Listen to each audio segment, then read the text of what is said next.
उधर जालौन से बड़ी खबर का रुख करेंगे। नदी का सीना छलनी करने के बाद कानपुर में किसानों की हत्या भूमि पर गाज बरसा रहे हैं खनन माफिया। तस्वीरें जालौन से, जहां पर खनन माफिया प्रतिबंधित हैवी पोकलैंड मशीनों से खनन क्षेत्र से कानपुर में बाहर हत्या किसानों की ही भूमि पर अवैध खनन करने लगे।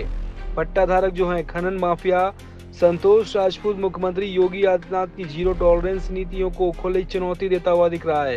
दरअसल डीएम के सख्त निर्देश के बावजूद खनन क्षेत्र के बाहर किसानों की भूमि में अब जो है खनन जारी है। एनजीटी व सुप्रीम कोर्ट के आदेश के बावजूद प्रतिबंधित आधा दर्जन मशीनों पर अवैध खनन हो रहा है।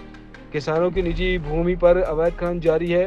जालौन जनपद के खंड संख्या मोहाना खंड संख्या 2 पर जोरों से खनन जारी है। फिलहाल मोरंग खनन को लेकर एक बड़ा सवाल है। किसानों की निजी भूमि तक के खनन का खेल पहुंच चुका। उधर याचिकाकर्ता विजय द्विवेदी ने खनन माफिया संतोष राजपूत और पट्टा क्षेत्र की सीमाएं लांघकर अवैध खनन करने का भी आरोप लगाया है। आरोप है कि प्रतिबंधित भारी मशीनों से नियमों की ताक पर रखकर किसानों की जमीन पर खनन जारी है।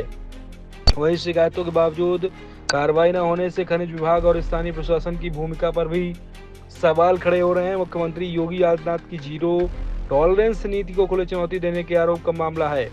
याचिकाकर्ता ने पूरे प्रकरण की उच्च स्तरीय जांच कर दोषियों के खिलाफ सख्त कार्रवाई की मांग। अवैध खनन का है जनपद जालौन के मोहाना खंड संख्या 2 के खनन पट्टा धारक के साथ संतोष राजपूत नाम का व्यक्ति वहां पे अवैध खनन करा रहा है।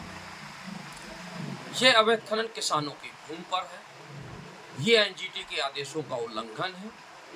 ये किसानों के खेतों को बर्बाद कर रहे हैं। ये खनन नियमावली का उल्लंघन कर रहे हैं। जिले का प्रशासन मूक है। आखिर सैकड़ों की संख्या में गरजती हुई मशीनें, इस खनन को जिला प्रशासन क्यों नहीं देख पा रहा है? किस प्रकार से ये अवैध खनन हो रहा है?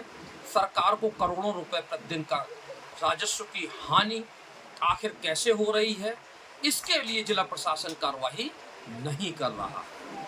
इससे खनन पट्टा धारक के खिलाफ कार्रवाई न होने से किसान मायूस है। उनके खेतों को जबरन खोदा जा रहा है। इस पर अवैध जुर्माना भी किसानों के ऊपर लगेगा, क्योंकि ये निजी भूमि है और निजी भूमि पर अवैध खनन किया जाना निश्चित रूप से गंभीर अपराध